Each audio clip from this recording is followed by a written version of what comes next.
Dobro večer, večeras ekskluzivno iz Tirane. Ovo je prva emisija u serijalu intervjua koje ćemo raditi sa liderima inicijative Otvoreni Balkan. Večeras naš i vaš gost je predsjednik Vlade Republike Albanije, EDI RAMA. Mr. Prime Minister, thank you for your time. For the viewers in Montenegro region and all around diaspora from Balkans. You are most welcome. Mr. Prime Minister, we are living in a very complicated time in the world. We can talk more about disorder than order. What does that kind of geopolitical situation brings to Albania and what Albania brings to the world? Yes, it's a difficult time and unfortunately it's a consequent year that things, when they look getting better, got even worse because of the Russian aggression, inflation, energy crisis and prices. And I must say that for us in the Western Balkans it's even more difficult because our neighbors and friends within the European Union, they have the possibility to take advantage from special packages and funds of recovery, resilience, miracles, whatever they are called. But on the other hand, I would not be very negative anyhow because there are some important news from the last year related to the Western Balkan political stance in Europe and in the world. And first and foremost, the very united front in the United Nations of all the Western Balkan countries, including Serbia, to condemn more than once Russian aggression. This is something good. We should see it as it is. Secondly, Albania and North Macedonia finally started the accession talks, and this is something good. Thirdly, for the first time ever, the European Union organized a summit of the European Council outside the European Union borders in the Western Balkans and precisely in Tirana. And this was a very, very good thing to happen. Fourthly, our regional cooperation is going on. Berlin process has now revival. Open Balkan has gone also well. So I would say the glass is not full, but I like to see it half full and not half empty. Obviously, Western Balkans, all the countries in Western Balkans see their future in European Union. But you yourself recently said that the accession process is very often unfair and neurotic. Can we expect to be soon much easier on this front? Because each day some of our countries in the Western Balkans get some messages like we have in Montenegro that the accession process may be stopped because of internal issues. Can we be optimistic? It will never be easy and I don't expect it to become easier. I think that we should all be prepared that it will become even more difficult because things are more and more complicated in every front. But the most important is that we are inside this process and we are part of this know-how transfer on how to build a credible, functioning democratic state, how to build independent institutions, how to provide secure services and how to become practically a European standard country. So the deadlines and the technical process, it will be very much affected by political process and by events. So far, let work hard, try to work harder, not lose faith, keep going, and never forget from where we come from. Balkans, Western Balkans have never been better. In the past, talking about relationships between Albania and Montenegro, in the past you used to support Djukanovic. Now recently you praised Dritan Abazovic, Prime Minister Dritan Abazovic, as one of exceptional politicians, one who has the future. Although he is very attacked by the pro-Djukanovic front. What has changed? Do you think that Montenegro is now... in our region, in our tradition, it's difficult to be friends with two people that are not friends among themselves. But we should learn that this is natural, is okay. So Milo is a friend, and it will always be a friend. And I respect him, I admire him for what he has done for Montenegro. Yes, I've supported him in a difficult moment because he represented at that moment multi-ethnic cooperation, but with a clear view on the Western front and on NATO and on European Union. But this does not prevent me and could not prevent me to learn by facts that Dritan is a phenomenon. He is an incredible phenomenon in the region politics.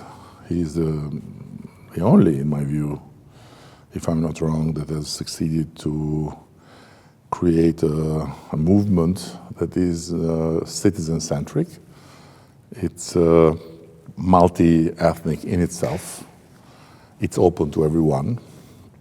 And he has also been very, very brave in breaking certain taboos, but also in the same time standing for his convictions. So he's a convinced Euro-Atlantist, he's a convinced Europeist, he's a convinced modern citizen of our region. So what he did and how he approaches a very difficult arena like the one we have in the Balkans, with a lot of divisions between ethnic groups and parties that are ethnocentric. It's amazing. So in the beginning, I must admit, I didn't know him, but watching him in action is a pleasure. It's a satisfaction. I'm in awe. He's amazing. What does that mean for the region?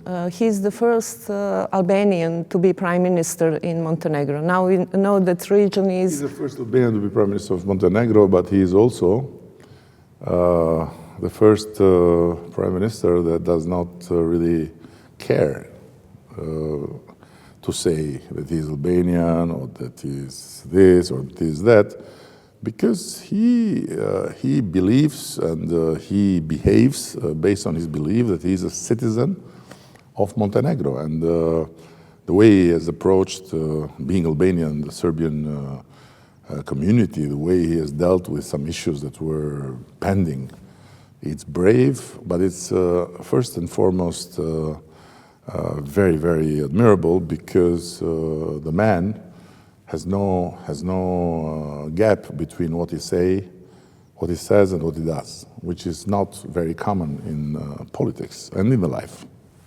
I was asking you this because we know that currently in the region of Western Balkans, the most tackling issue is relationship between Albanians and Serbs. We now have a negotiation to bring to normalization relationships between Serbia and Kosovo. And in this respect, I mean, having Dritan Abazovic as prime minister could be added value, maybe for regional trends. I don't know how much this is true, because there are different types of relations between Albanians and Serbs in the region. There are relations that come from very, very bloody, painful, very difficult to forget past, as are the relations of our brothers and sisters in Kosovo. There are the relations between the Albanians of Albania with the Serbs that are, yes, not totally unrelated with what happened in Kosovo, but still are more open. And there are the relations of Dritan and his Albanian crew in Montenegro, which is a straightforward cooperation with Serbians. So we are different type of relations, which show that history matters, that memories matter, that blood matter. But in the same time, it's important to push for normalization and to push forward towards the future, always respecting, never forgetting that what to us may seem okay or natural or easy, to the people in Kosovo and to the leaders in Kosovo seems much more difficult, and rightly so, because there is a big burden behind from history, and it's not history of 100 years ago, it's history of a few years ago. So the blood of victims is still fresh in the memory. So I'm very, very respectful to this, and although I have my different view in certain things when it comes to approaching Serbia, I understand very well their position.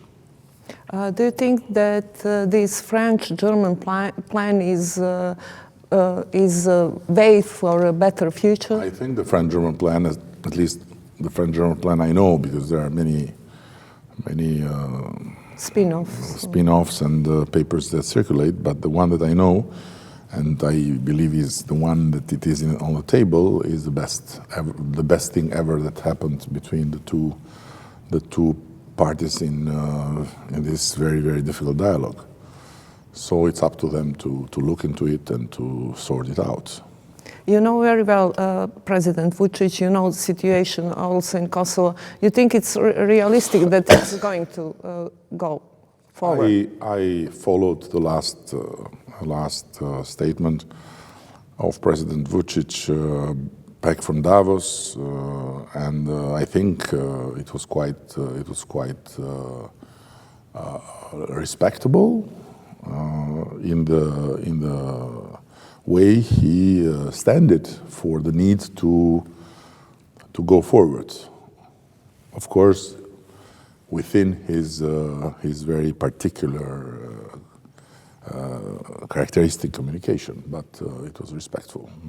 When we talk about President Vucic, you said that Mr. Djukanovic is your friend, but very often he attacks Prime Minister Dritan Abazovic and his government, that he's actually doing in the interest, more in the interest of Vucic than in the interest of country. Do you think that is more politics or looking? Listen, Milo attacks Dritan. Dritan, I don't know if he attacks Melo or not, but I assume so. Although Dritan is much more obsessed about corruption and organized crime as a phenomenon that need to be unrooted from the Montenegro society. And also, between the President of Serbia and the Prime Minister of Kosovo, there are attacks that are even more heavy sometimes, and people ask me, how can you possibly be, But imagine if we all become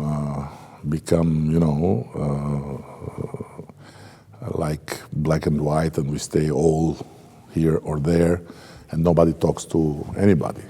Things would not be better. So talking to people, trying to understand their reasons, keeping going with your arguments, it's always the best. And with President Vucic, we have always very strong opinions, totally different opinions about Kosovo, which he calls Kosovo I Metohija. Okay, for me, it's the free, democratic, sovereign state of Kosovo. But okay, if we have this, I think that in the meantime, things progress, things change, things move in the right direction. So slowly, yes, but move. Once upon a time, we didn't have even communication, and it was impossible to imagine that Serbs and Albanians from Kosovo would be in the same table. It will take time, but it's okay. So we very often hear. I am, for example, a very good friend to George Soros and Recep Tayyip Erdogan, which is even a higher level of conflict. Let's say even, worldwide duel, but, We began this interview talking about a very complex geopolitical situation. But coming back to the region, to the Western Balkans region, also to the internal processes in Montenegro, in Kosovo, we always come to hear opinions from our Euro-Atlantic partners that, for example, through Serbia, or also through Serbian church, we have Russia influence. We heard also in Davos attacks on President Vucic, that he is of some media, that he is Putin's puppet, and things like that. Do you think this is realistic, or it's more, again, politics? For me, it's important that Serbia keeps standing on the right side in the United Nations, keeps condemning Russian aggression, keeps voting with all our front, and that Serbia keeps cooperating and not be cornered to the point that then can become, a trouble. For me, it's much more important the peace, the stability, and the as smooth as possible communication and cooperation, and dialogue and share of different opinions than all this, all these other categorizations. I've always been very vocal that everywhere that this discussion has occurred in international meetings or in interviews, that pressuring Serbia to sanction Russia too fast and stretching too much on this direction can become a reason for a big problem, because can alienate Serbia. Because objectively, Serbia is not in a position to breathe economically in terms of gas, in terms of energy, at least without the Russian contracts. So this is how I see it. This is why I'm sometimes, seen easily as a traitor. But I don't think I'm a traitor. I think truth is always important, and being loyal to the truth, it's a guarantee you never betray your principles, you never betray your mission, you never betray your people. You said traitor. Very often we hear that also in Montenegro, in Serbia. Our life has been for so long in this region a big fight between heroes and traitors, nothing in the middle. And we have produced much more history than we could digest. So that's why we've suffered for constipations that have caused even bigger problems to the whole organism of Europe, not just to us. So we better become more humble and better become more down to earth, and we better understand that we are nor heroes and either traitors. We are just some people with certain differences, but at the end of the day, voted from the others, from our people, to do good things. When we are talking about trying to do good things, many consider initiative Open Balkan as one of the ways, and one of the way to concentrate on positive aspects in a region. But it is also initiative that is very attacked by a certain part of public in Montenegro, in Kosovo. We can see here. Can you tell us more about positive? In our region is even in the daily life, and I'm sure you have this experience also. People care much more about who met who talked to who, and not what who said to who. So just meeting with people that other people don't like, you are by default doing something wrong. But when you go to the substance and to the facts, it's different. Berlin process is revived. We signed several documents. But guess what? We signed what we already signed between us. So these were all documents that Serbia, Albania, and North Macedonia have signed between them.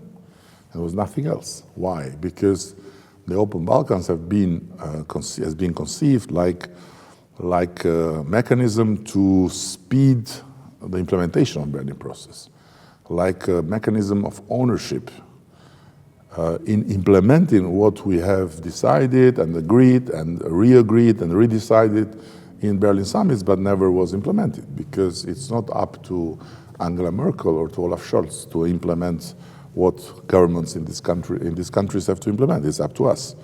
And you know, the fact that even when we have to solve problems or when we have to have dialogues about difficult issues, we need tutors and we need English-speaking people that not necessarily understand better than us the region.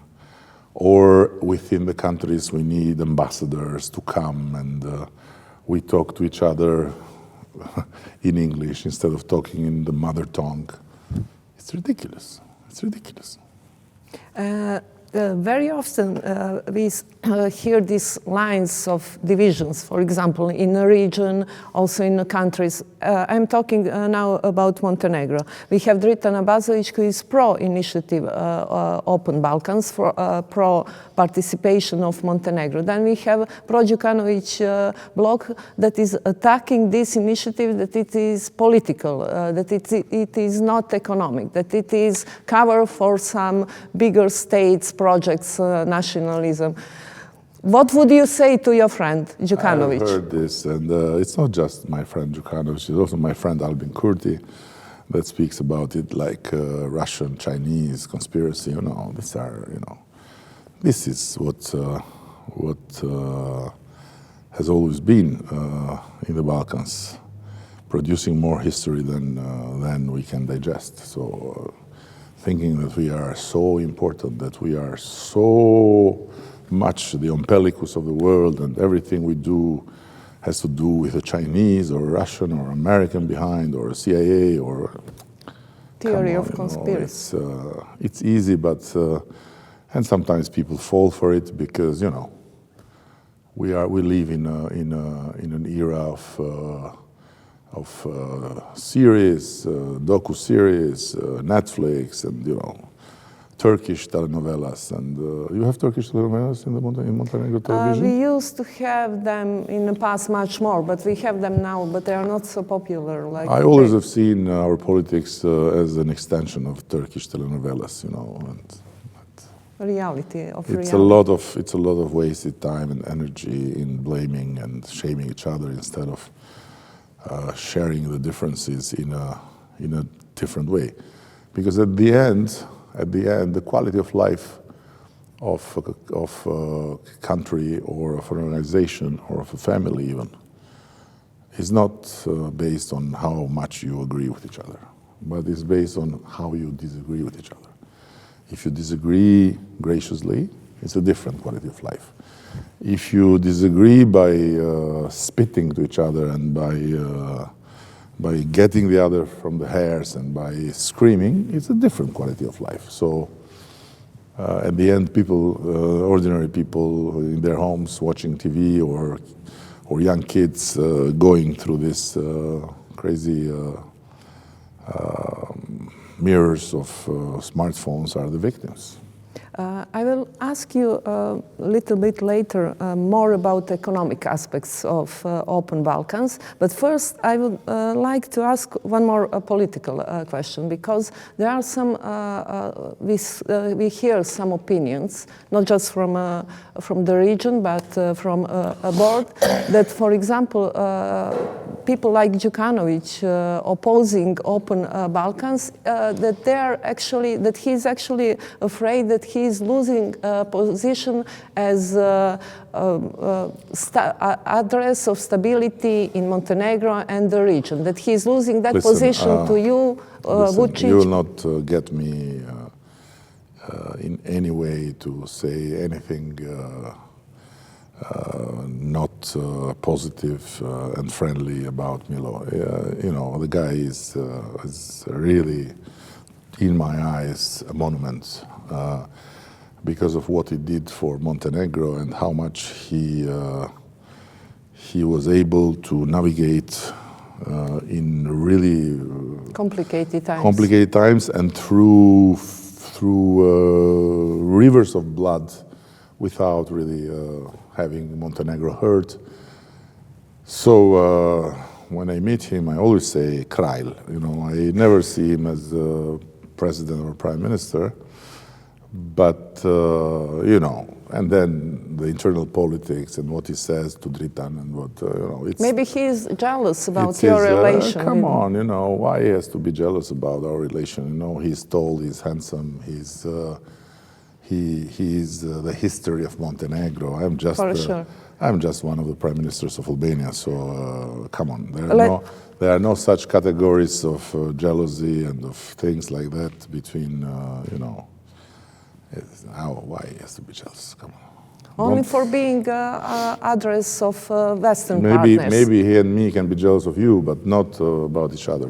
Okay, let's go back to these economic aspects of the Open Balkans. We hear some economists in Montenegro, I think in Kosovo too, that they are saying that we are two small economies and that we are going to be overlapped by much bigger economies like those of Albania and Serbia. What's to that argument? What is this? What is this? Two small economies and big economies like Serbia and Albania. And what about China? And what about America? And what about Brazil? Europe is small compared to them. And what we are compared to Europe? Come on. We have to every morning we have to make a mandatory law that every morning every Albanian, Montenegrin, Serb, and whomever else in the region that has a camera in front and has a microphone to speak to people should watch the map and should realize how small we are and in which little hole of the whole world we live. So come on, What big economies? We need to have a totally open economy, and we need to consider all our economies as one, and we are still very small. What is this big economy? Serbia, big economy. What big economy? Bigger than us, yes. But what big economy Albania? Bigger than Montenegro. And so what? But they are talking like... We need to do the other way around, to take each other on our shoulders and to become a taller economy. Otherwise, we are dead, we are done, we are finished, and we'll not have a future here for our young generations. To be more concrete, for example, we hear very often that port of Bar, that is very important for economy of Montenegro, is going... I thought you were saying port of Bar is very important for the economy of the world. Yes, for the economy of Montenegro, Montenegro, yes. Yes, it's important. That it is going to be sidelined by port of Drac in these open Balkans. These are arguments that are going in public, so I would like you to say... Fiat Punto is going to be sidelined by Fiat Rosso. What about Boeings, and what about Starlink, and what about rockets? Come on, let's finish with this stupid, competition of among, it's very provincial, it's very small. We have to think big, and we have to understand that if we are together, we are at least a bit bigger. And if we work together, we can do at least bigger things than we do. And we can provide for people a different perspective. What is this, Port of Bar and Port of Drac, Are you, for the end of this part of interview, are you optimistic about Montenegrin and Kosovo being part of open Balkans? Well, they can be, it's up to them, if they decide to be, they are welcome. If they don't decide to be, it's okay. They can create another kind of initiative. They can call it Sunny Balkan, and we will participate. So everyone can create initiatives, and we have to stop. There is no exclusivity, there is no conspiracy, there is nothing. And at the end, we people have to learn to look at the facts, what the facts are. The facts are that what we are doing, it's improving the life of people. It's improving the communications. It's improving the business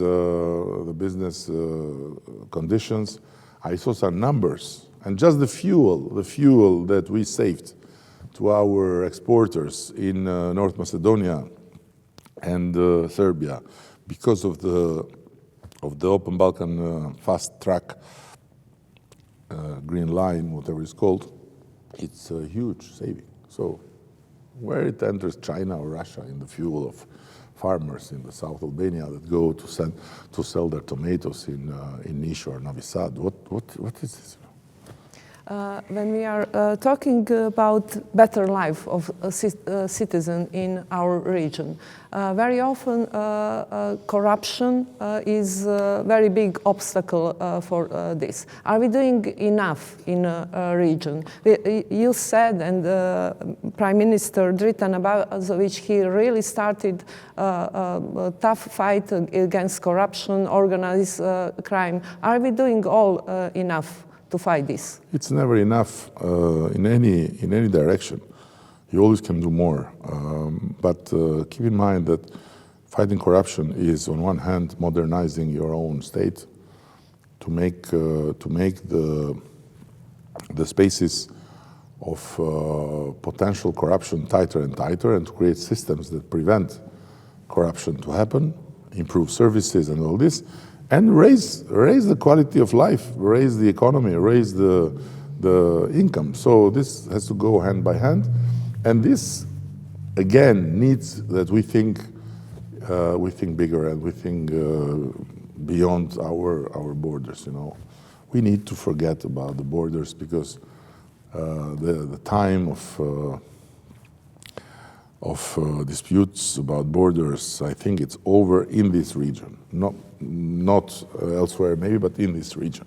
It was ridiculous to see this dramatic, but at the same time, and I say, ridiculous situation in the in North Kosovo,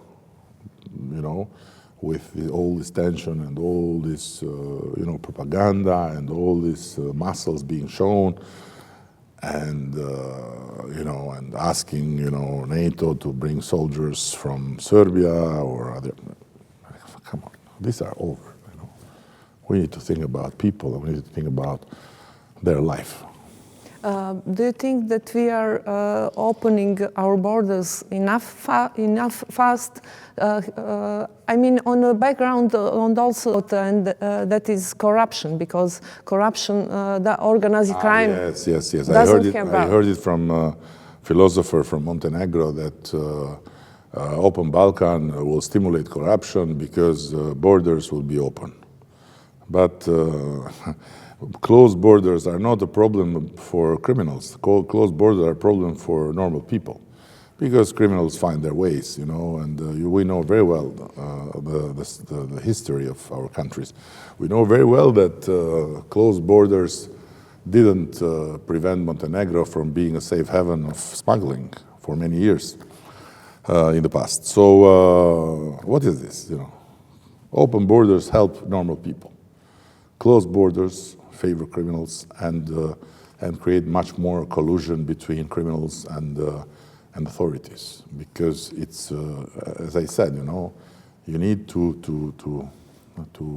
tighten the spaces where corruption, bribery, collusion can happen, and closed borders are one of these spaces that should be tightened by opening the borders. Yes, opening the borders for sure will stop also one of biggest problems in the region, and that is nationalism. For example, we have a situation in Montenegro like currently, when Prime Minister is trying to fight crime, other side is trying again to play on identity politics.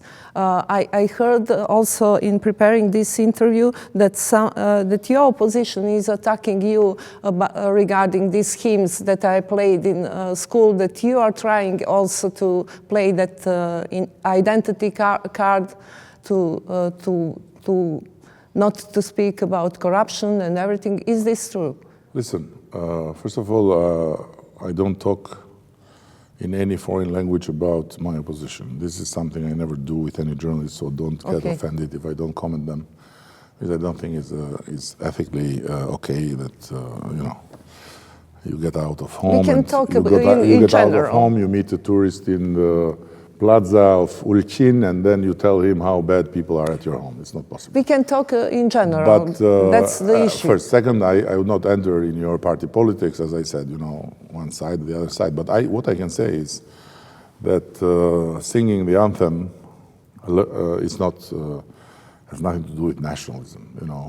As learning your language has nothing to do with nationalism, and as learning your history has nothing to do with nationalism. I don't think that it's we are looking forward to have a football game where all the stadium is silent because nobody knows anymore to sing the anthem. We haven't yet discovered life in the moon or in March, so when we have the Stellar Cup, then we sing the anthem of our world, and then they sing the anthem of March. So these are things that are our differences and are good, are nice. It's not about nationalism. Loving your country and loving your neighborhood and loving your people is not nationalistic. Hating the other's anthem, hating the other's flag, hating the other's artists and writers and football players and tennis players and the basketball players, this is nationalism. This is what is wrong. But loving your country is not nationalism. Nothing wrong about that for sure. But do you think generally, I'm asking the region, that we are putting identity politics in the past, and that we through initiatives like Open Balkan are going to concentrate more on other issues in politics, and that's for general health, let's say mental and all other? Listen, identity politics is very much something that is connected with economic difficult situations, or with lack of ideas and solutions about economy and about giving people better perspective and convincing them that you can give better perspective in general. And identity politics, again, nothing wrong, loving and praising your fellow citizens and your country, but when then becomes politics of monopolization of the truth about the country, about the anthem, about everything, this is very, very dangerous. I would like to bring this interview to the end by focusing on, let's say, optimistic things that we talked about. I try to be optimistic. Yes. You were pessimistic all the time. No, I'm realist. It's real Listen, politics. So how to focus listen, in the region? Pessimist and optimist both will die. The difference is how they live. So, but I'm tragically. How to I'm be tragically more? optimistic. Let me ask you. No, like I'm this. tragically optimistic. I'm not optimistic like someone that is with eyes shut. I have open eyes, and I'm tragically optimistic. So my conviction is keep going, and that's it. How to? Let me ask you that like this: how to better keep going together in the region? Trying, and not listening to so many stupid things that are said every day, and to so many lies that are spread every day, and to so many But is half-truths. that realistic with proliferation on media of hybrid wars? Even Albania was attacked Yes, by... but what is the other option? To just give up, to say, let make Albania great again, and to shut down the borders and to build a wall around Albania? What is? We are same category, you know. We are the guys behind the Snow White. So we have together and to help each other to go up. And do you think we are soon going to go together up? We are talking about European Union and... Or European Union will come to us together. It doesn't matter. Important is that to not lose touch. Important is to be together in the process. Important is to be part of this continent, not just geographically and historically, but also economically and politically. So this is the important thing. Mr. Prime Minister, thank you for your time for the interview. Thank you. Okay.